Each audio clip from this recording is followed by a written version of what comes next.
Dentist of Reddit. Which are some bad advices that old school dentists are still giving?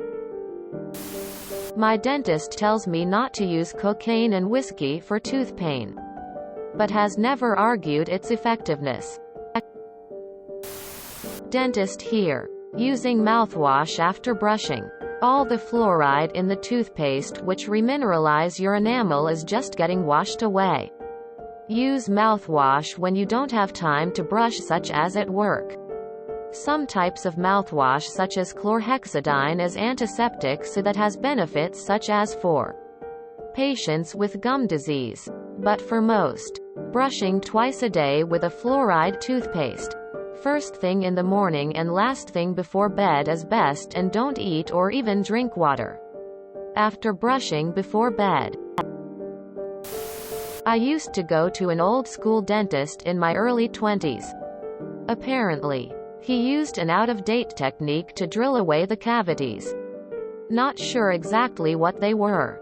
Looks like thin cylinders on the X-ray. My new dentist just chuckled, and I swear I heard the cash register. I'm not a dentist, but my old dentist yelled at me during a tooth extraction when I was 10. Because I was crying so much. It wasn't till almost 15 years later, about a few years ago, I found out I'm actually resistant to anesthetics, and that my saying how horrible the pain was during my extraction as a kid was totally valid and not in my head, or me overreacting and being a baby. I told my old dentist about this when I found out. I had 3 injections of anesthetic when I had my wisdom teeth out. At first I wouldn't go under, and then after I started waking up mid-procedure. And she dismissed it too, as she told me that's not a thing, and that my dental surgeon was exaggerating. I didn't stay with her for too long after that, but I had already had a few very painful experiences. By that time, my new dentist is much better. Dentists of Reddit. Please listen to your patients when they say something hurts, and for the love of God, don't yell at kids. Not answering the question. But my dentist says if everybody brushed twice a day and flossed at night, he'd not have enough business to stay afloat. 4 out of 5 dentists are wondering about this. Not a dentist, but 2 of my good friends are. Stiff bristle toothbrushes are terrible. You should only use soft. Stiff ones will strip enamel from your teeth no matter how gentle you try to be, and can hurt your gums. Obligatory. Not a dentist. But when I was younger I felt like I knew tons of people who got their wisdom teeth out just because. Like they'd show up on your X-ray and the dentist would ask, what are we doing about those? Naturally I grew up dreading the day I'd need mine out, because I had braces twice, so no way would I let them mess up my teeth. I've had 2 dentists now tell me not to touch them unless they come in and push teeth or get infected. The second time the dentist actually explained that one was very close to blood supply, so it'd be a risky removal as it is, and to just leave them alone. That if they don't hurt they're not an issue. That. And I learned that if they haven't come in yet at my age of 30, they probably won't. Phew. Not a dentist, but an older dentist once told me to open my mouth wider. You know, like you do for your boyfriend. That they are suddenly orthodontists. My teeth were never moved to the degree I would have thought was the desired look. The dentist shaved down in between my molars, and since the teeth never got moved together, there are spaces I never had, and everything gets caught at the end of the trays. I said my teeth aren't done being moved. So the dentist had to haggle with ClearCorrect to get more trays because they were pressuring him that they were done. After 3 more trays, my teeth still weren't done moving, and ClearCorrect basically said, well, we're done. Then I moved, so they took my last tray and turned it into a retainer. With a new plan we are going on and a $2,000 benefit.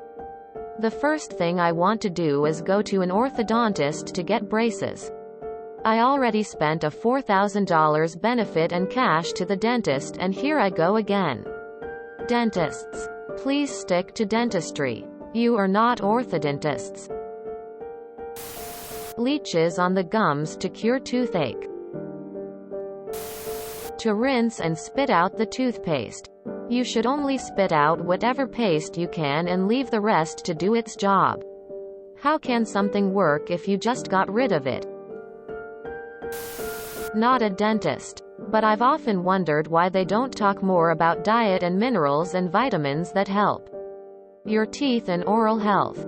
Assuming it simply isn't taught or the motivation isn't there.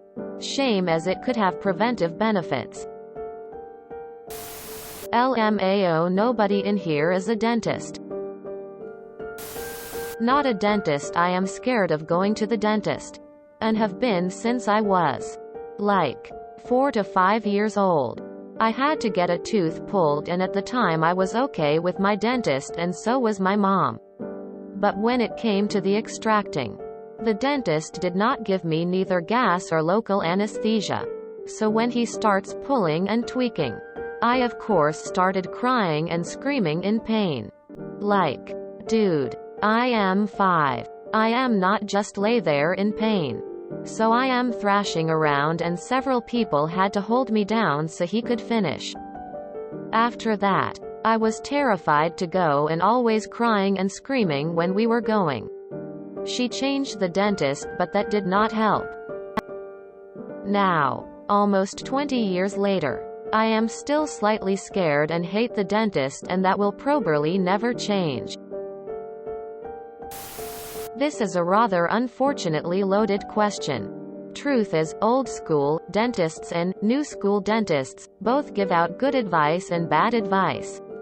I know old school guys who are basically the best around, as well as new young docs who are excellent. And I know old school guys who are crap. Always were. And new young docs who are also crap. I work in the field, and all I can say is, get a second opinion if you think something is off. I'd say you need to be more cautious around new dentists. Suddenly diagnosed with cavities for the first time in your 30s, is your dentist young? Younger dentists don't know, aren't experienced in watching incipient cavities a lot of times. Has anyone had their mercury amalgam fillings replaced with the white, non-metallic material? I used to suffer from mouth ulcers until I had the metal fillings removed. I did this to see if removing the mercury would reduce my MS symptoms. It did halt the progression of the disease. But it's not very scientific, because I was trying other novel treatments around same time. I did study the research papers on the effects of mercury fillings, and noticed they were carefully worded to focus on mercury vapor, not other routes of long-term absorption. The dramatic cure of the mouth ulcers is hard to ignore because they're similar to the lesions that cause myelin damage in MS. Is there a huge whitewash of the dangers from mercury amalgam fillings? Why do so many organizations, who have a lot to lose, always cite the results of the paper that focuses on mercury vapor only? I do not think you are going to get answers. Doctors read medical publications to stay up to date. I think dentists do the same. I'm on my way to the dentist to get a tooth pulled ATM, and some of y'all in these replies really scaring me loudly crying. If you enjoyed this video, please check out our playlists full of similar content. Epic Haircast is like doom scrolling for your ears. Please like, share, and subscribe.